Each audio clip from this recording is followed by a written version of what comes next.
जो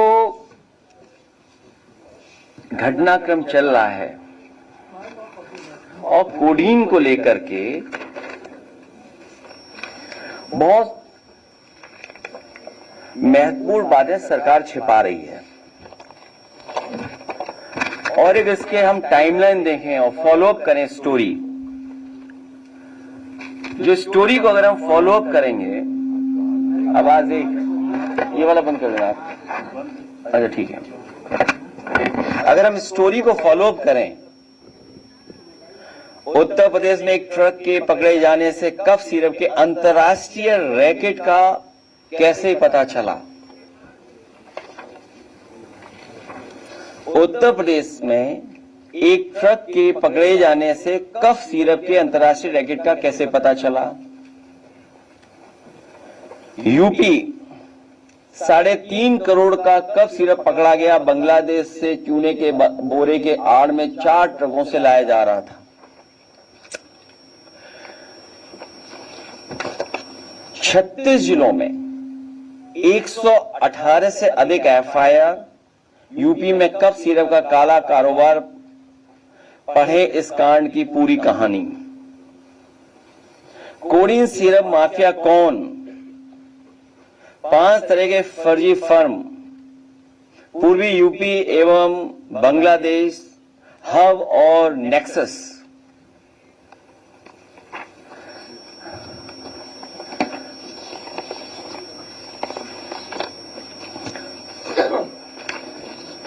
कई तस्वीरें दिखाई जा रही हैं, कई तस्वीरें दिखाई जा रही हैं, तो अगर हम तस्वीरों का ही सब कुछ ठीक मान लें और मेरे साथ खड़ा होने वाला ही अगर माफिया है, तो मेरी तस्वीर तो मुख्यमंत्री जी के साथ भी है, मेरी तस्वीर डिप्टी सीएम साहब के साथ भी है, मेरी तस्वीर दूसरे हाफ उनके साथ भी है। तो अगर मेरी तस्वीर और मुख्यमंत्री जी की तस्वीर आप देखते हैं, तो माफिया किसको पाएंगे आप? लगता है धूल कैमरों की उस पर लग गई है। मैं मजबूरी समझ सकता हूं। 2006 में सोना लूटने के आरोप में गिरफ्तार, अब कब सिरप कांड में चढ़ा हत्थे, जानिए बर्खास्त सिपाही का आपराधिक इतिहास। सोचिए कितनी पुरानी खबर है।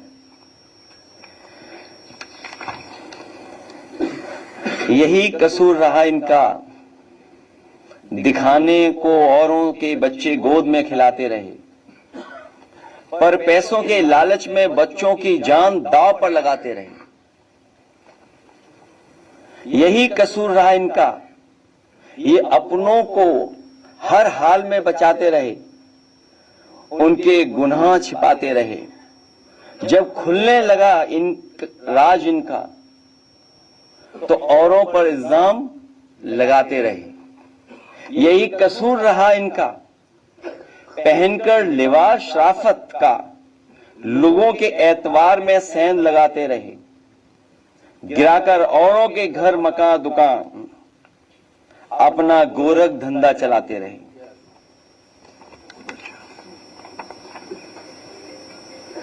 किसी प्रदेश का मुख्यमंत्री झूठ बोले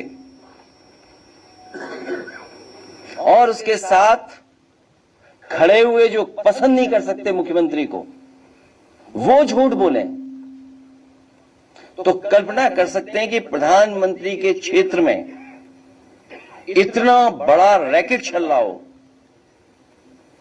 सवाल ये नहीं यूपी में चल रहा है, बड़ा सवाल यह है कि प्रधानमंत्री के संसदीय क्षेत्र से चल रहा था, और कोई 100, 200, 300 करोड़ का नहीं है। सुनने में आ रहा है 700 कंपनियां, कई हजार करोड़ का इंटरनेशनल मसला है ये।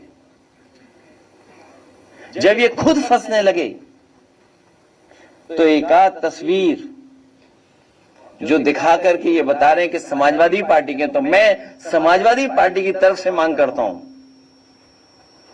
कि जो जो माफिया है उन पर बुलडोजर चलना चाहिए। अगर वो समाजवादी पार्टी का है जिसकी तस्वीर उन्होंने दिखाई है, जिसका कई हजार स्क्वायर फीट में, कई हजार स्क्वायर फीट में घर है, जिसमें वैल्यूएशन करने वाले भाग गए और फिर उससे जुड़े हुए जितने माफिया हैं और जो अधिकारी हैं, आप कंफ्यूज मत होइएगा। जो अधिकारियों का नेक्सस है, जो अधिकारियों की लड़ाई है, उसकी वजह से भी जनता को कुछ सच्चाई पता लग रही है। अगर कानपुर का अखिलेश दुबे की कोई जान बचा रहा है तो यही समाजवादी पार्टी है। समय समय पर उठाने की वजह से उसकी जान बची हुई है और पूरी सरकार लगी है कि उसको और कैसे बचाया जाए। उत्तर प्रदेश में तो कमाल चल रहा है।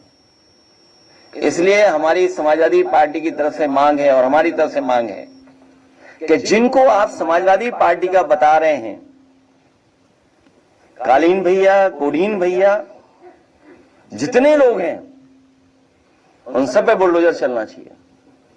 क्योंकि सवाल देश के प्रधानमंत्री जी के लोकसभा के क्षेत्र का है।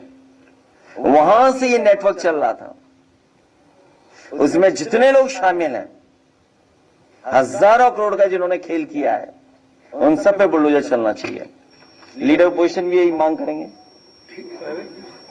खत्म होगी बात।